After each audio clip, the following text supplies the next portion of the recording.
সেদিন টুকিটাকি শপিংয়ের জন্য আমি চলে যাই সেন্ট্রাল প্লাজা। সেখানে গিয়ে এমএস কালেকশনে গিয়েছিলাম। নিত্যদিনের ব্যবহারের জন্য এমএস কালেকশনের যে জামাগুলো সেগুলো সবসময় আমার কাছে ভালো লাগে, অনেক কমফোর্টেবলও।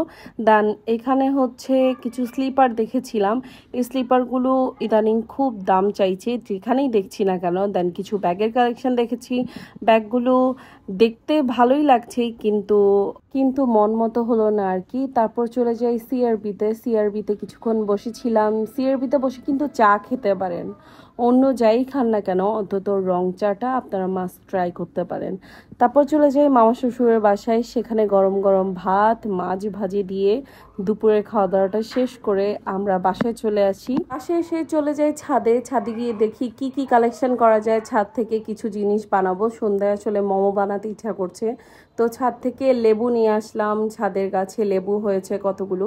লেবু নিতে গিয়ে দেখি আমার সাহেব ওনার বুড়োকালের বুড়ো বন্ধুদের সাথে বসে বসে গল্প করছে দোকানে। সরি, কথাটা একটু মজা করেই বললাম, কেউ আবার মাইন্ড করবেন না। আসলে এখানে আঙ্কেলরা এক একজন এক এক বয়সের, তাই বুড়ো বন্ধু বললাম। তারপর চারপাশের এরকম স্নিগ্ধ প্রকৃতির ভিডিও নিয়ে বাসায় চলে আসলাম। এখানে আমি মোমো তৈরি করছি। আমার হাতের মোমো আমার বাচ্চারা খুবই পছন্দ করে। ইভেন আমিও মোমোটা খেতে অনেক বেশি পছন্দ করি। এই যে আমাদের মোমো তৈরি হয়ে গেলো। কেমন হলো আমাদের মোমো জানাবেন তো। অনেকেই মোমোতে অনেক রকম আকার আকৃতি দিয়ে মোমোটা বানায়। আমার প্লেন মোমোটা আপনাদের কেমন লেগেছে জানাবেন।